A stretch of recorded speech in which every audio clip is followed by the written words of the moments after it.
It's Friday, November 2nd. Tonight, how officials are attracting and retaining business in Swain County. Next on North Carolina Now. Quality public television is made possible through the financial contributions of viewers like you, who invite you to join them in supporting UNC TV.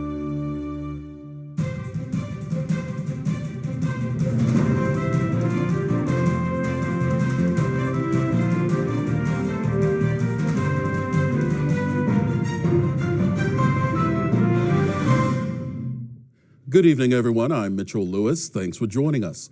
Tonight on North Carolina Now, we'll learn about a special program teaching youth how to avoid gangs and violence. And the North Carolina Coastal Federation is being recognized for 30 years of work preserving and protecting our state's coast. But we began with a special economic angle in the western part of our state. Swain County, North Carolina is home to several state and national parks. Those parks are responsible for a large portion of the visitors to the area. But it's those same parks that make this county very unique in how much private land is available to use. Jeff Smith has the story. The Great Smoky Mountain Railroad calls visitors to Bryson City and Swain County every day. History remains alive on the reservation of the Eastern Band of Cherokee. And a love of nature shines brightly in the Great Smoky Mountains National Park. Every direction you turn in Swain County is a visitor's paradise. I personally love Swain County, Bryson City area, and I want to see this area succeed for our future, for the future of our children. And it's just a wonderful place to live. But there's a limited number of people who are able to call Swain County home due to the same factors that make it so unique.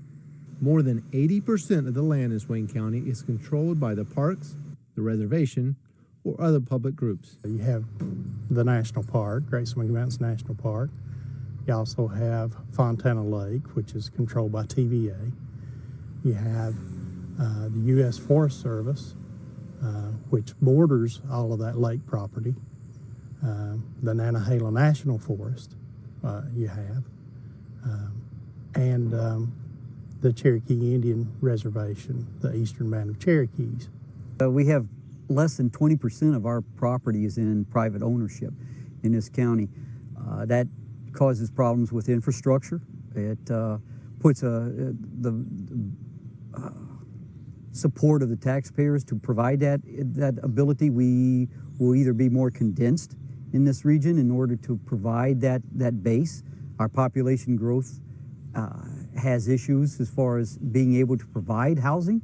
The land that is available for private ownership is small, and the terrain that allows for picturesque views does not always allow for easy access to homes and industry. That's one of our best assets to this county, by having that little land, but having the land that is public, a good resource for attracting tourists, is absolutely a bonus for us.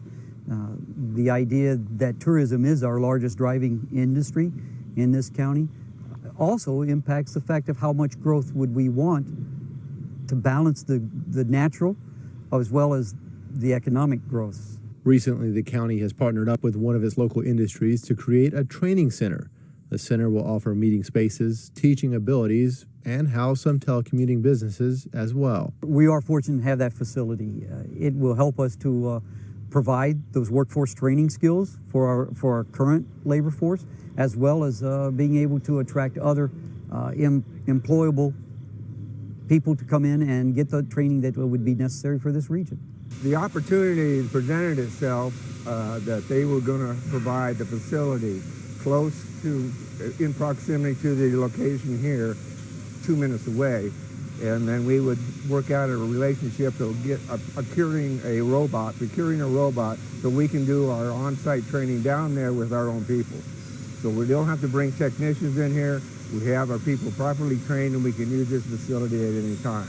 The future of the facility is still being discussed, but the center and county will benefit from having this facility and most of the industries all within a small region. Actually, that works fairly well for us, having a small land base, having a small population.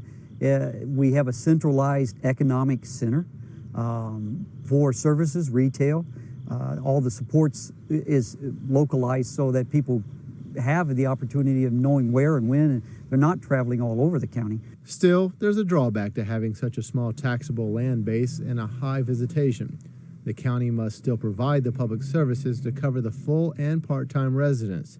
Plus, they must coordinate services with the parks and with the Cherokee. This region in general, all the counties, and including Swain County, even though we're directly impacted the most by the federal properties, is the feeling of cooperation. I can't say enough about how everybody will step up and cooperate. When it's a service that is certainly a life value service, everybody works together between the fire districts and the fire departments, the emergency management services, wildlife, all the state, national, and local services work and coordinate very well together. To learn more about Swain County, you can visit us at unctv.org/ncnow, where we have a link to the county site.